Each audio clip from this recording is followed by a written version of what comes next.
Hello, welcome to In Defence of the Traditional Martial Arts. Round about this time of year, 30 years ago now, I went into my first ever Kung Fu lesson and my life was changed forever. I had preconceptions about what Kung Fu was. I'd watched Bruce Lee and Jackie Chan movies growing up. I was fortunate enough to have a friend whose parents were from Hong Kong and his dad practiced back made Kung Fu, and through that friend I learnt that Kung Fu was more than just one martial art, that it was all these different styles, northern and southern styles, animal styles, Shaolin styles, internal, external, all this stuff that just opened my mind to what Kung Fu was and made me really want to practice it.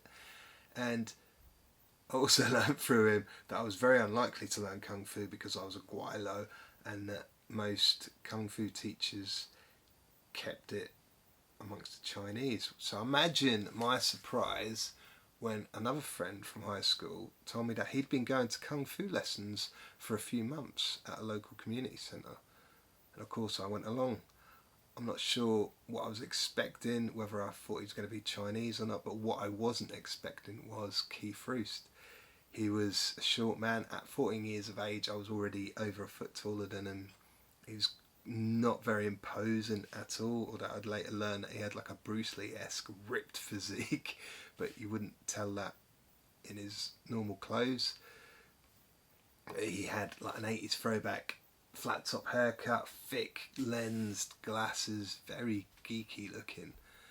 And yeah, I received a text message just before Christmas from a friend who attended that lesson, that first lesson with me, that Keith had sadly passed away. And my first instinct, I wanted to record a video straight away, but just like with Dan Doherty, I felt the need to compose my thoughts, especially because Keith meant a lot more to me. We had a very close relationship for a while, and we didn't part in the best of ways, it has to be said. So I really wanted to think about what I wanted to talk about, and just like with Dan, I decided I want to talk about my personal memories of the man, not something I've read online. So first memories, as I say, I'm looking at this geeky, unimposing guy.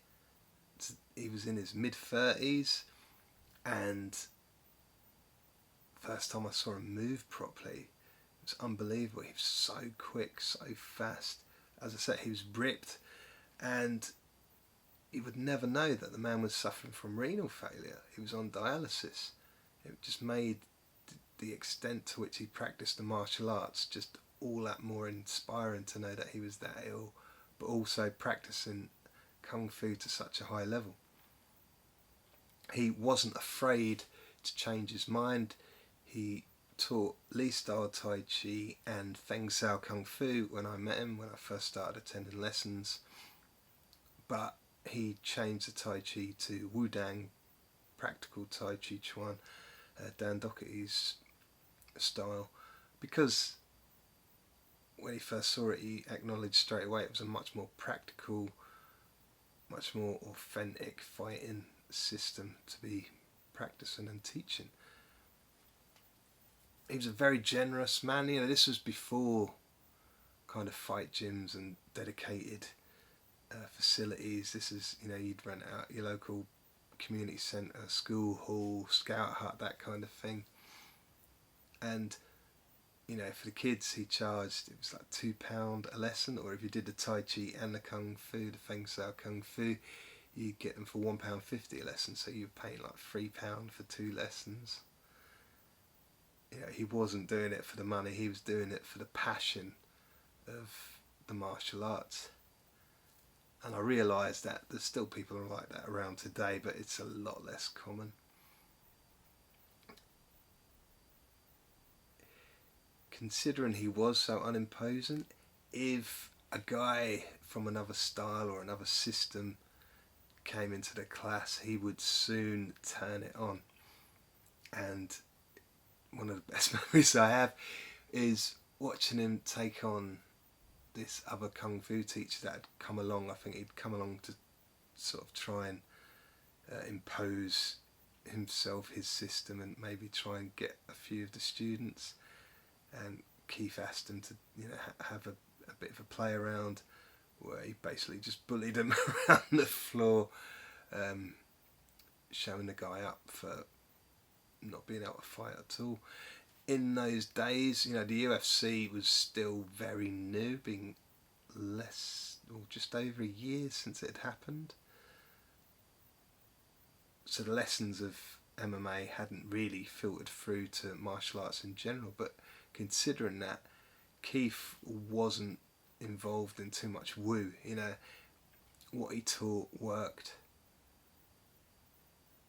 and that really is something in itself for back then and for now, because there's so much woo in the Chinese martial arts, which, as you'll all know if you watch this content regularly, that's what I'm fighting against.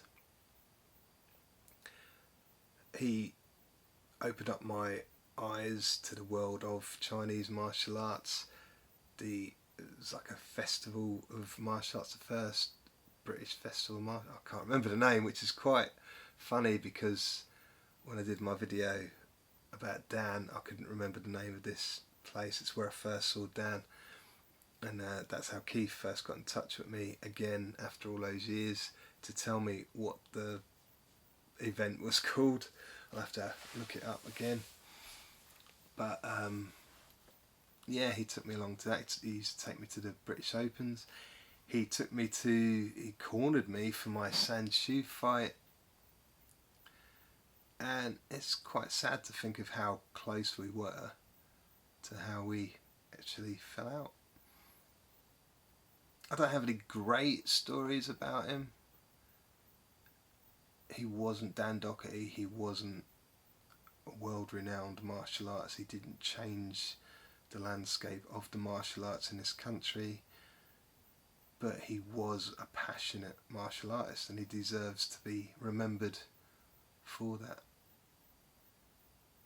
I know this probably hasn't been the best and most interesting of the content I've ever put out there, but I really just wanted to share a bit about the man, because I do think he does deserve a bit of recognition for what he did. As my friend said in a text message, you know, he started us out on our martial arts journeys. So here's to Keith Roost. He'll be missed.